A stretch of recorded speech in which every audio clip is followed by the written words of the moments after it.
Hello, my name is Leo. Welcome to the reading of the Elder Scrolls. Today we're going to be reading Hallgerd's Tale by Tavi Dromio. We read Bone Part 1 and 2, and then I realized that there's other books, and I decided that I wanted to read the books. So I'm recording this immediately after I recorded Bone Part 2. So here we go. Same characters as Bone. So same great characters you know and love. I think the greatest warrior who ever lived had to be Venerus Nominis, offered Ziomara. Name one other warrior who conquered more territory. Perceptive, obviously, said Hallgerd. He wasn't a warrior, he was an administrator, a politician, said Garrus. And besides, acreage conquered can't be a final means of determining the best warrior. Wow, that voice changed really quickly. How about skill with a blade? There are other weapons than blades, objected Ziomara. Why not skill with an axe or a bow? Who was the greatest master of all weaponry? I can't think of one greatest master of all weaponry, except for the weapon master in Soul Calibur, but said Hallgerd. Blaxies of Agianero in Blackmarsh was the greatest wielder of a lance. Enslivu of the Ashlands is the greatest master of the club I've ever seen. The greatest master of the katana is probably an Akavari warlord I've never heard of. As far as archery goes... Wait, who's talking? Right. Pelenninu Whitestreak supposedly conquered all of Tomia by himself, interrupted Ziomara. That was before the First Era, said Garrus. It's probably mostly myth. But there are all sorts of great warriors of the modern eras.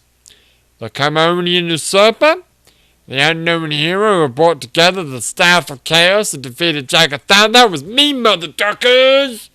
Leo! Who was a Khajiit? I was a Khajiit in that game, yes. I wouldn't really call that character the greatest warrior ever. Daggerfall character, maybe. What about this character, the Morrowind character? Yeah, it's pretty strong. Dovahkiin's pretty cool too, I guess. My Dovahkiin, of course. Anyway, yes. We can't declare an... Wait, who's talking? Who is talking? Alright. We can't declare an unknown champion as the greatest warrior. It's ridiculous. Fuck you, Ziomara. What about Nendo Parade, the Empress Katarina's champion? Suggested Ziomara. They said he could use any weapon ever invented. So could I, bitch. But what happened to him? Smiled Garrus.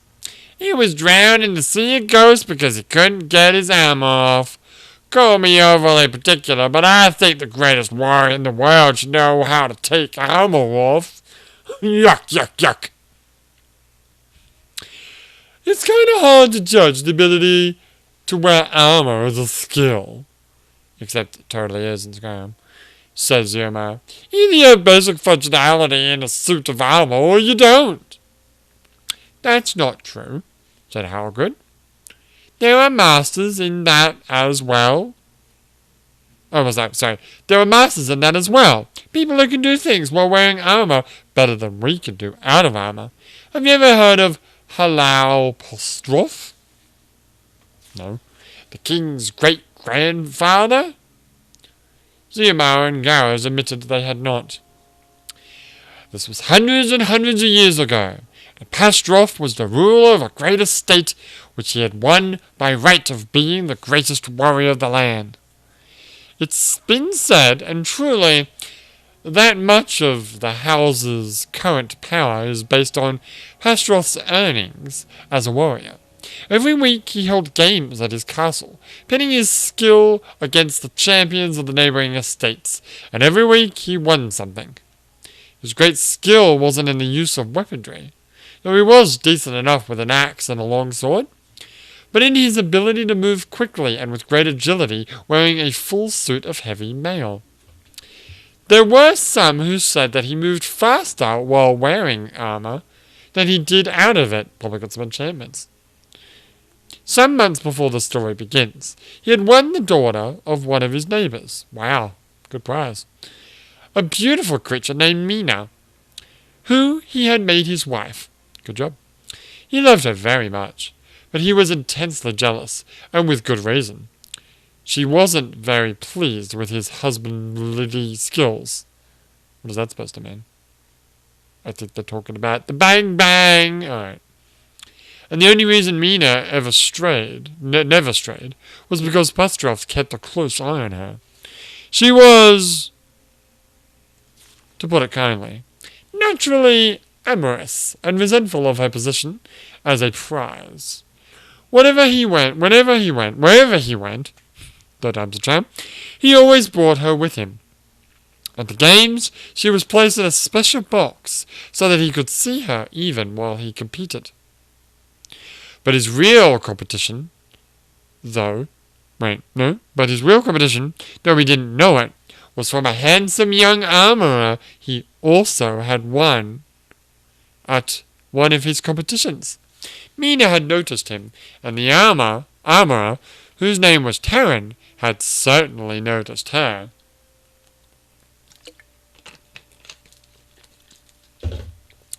This has all the makings of a dirty joke, Hallgerd, said Ziamar with a smile.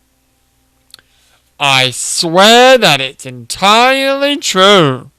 I did hand gestures for some reason. I don't know why you can't see him, said Hallgerd. The problem facing the lovers was, of course, that they could never be alone.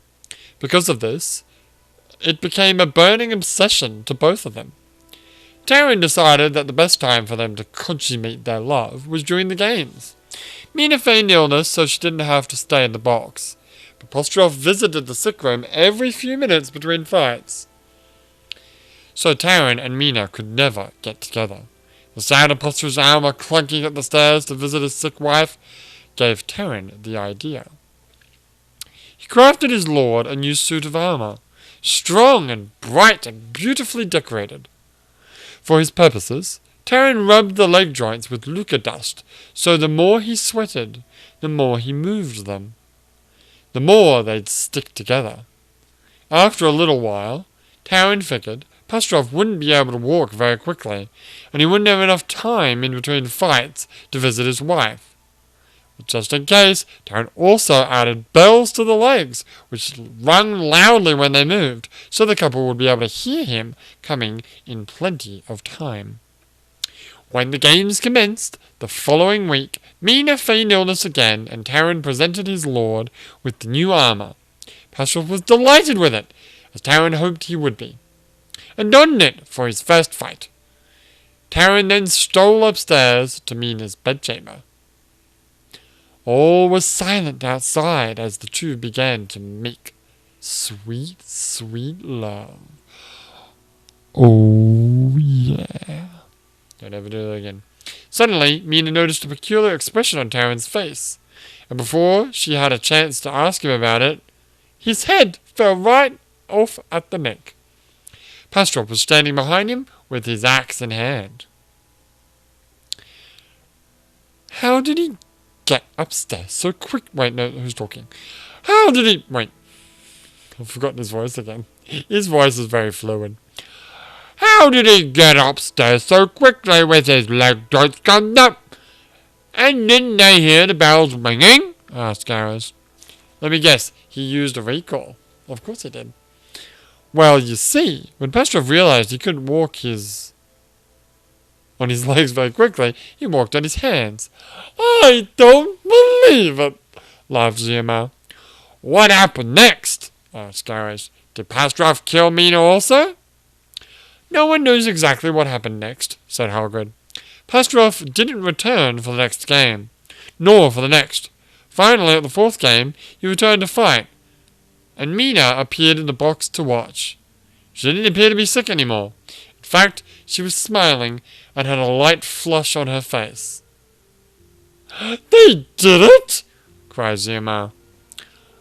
I don't have all the scandalous details, except that after the battle he took 10 squires. It took 10 squires, 13 hours to get Pastrov's armor off because of all the Lucca dust mixed with sweat. I don't understand what you mean. He didn't take his armor off when they... But how? Like I said, replied Hallgerd, this is a story about someone who was more agile and accomplished in his armor than out of it. Now that's skill, said Gareth.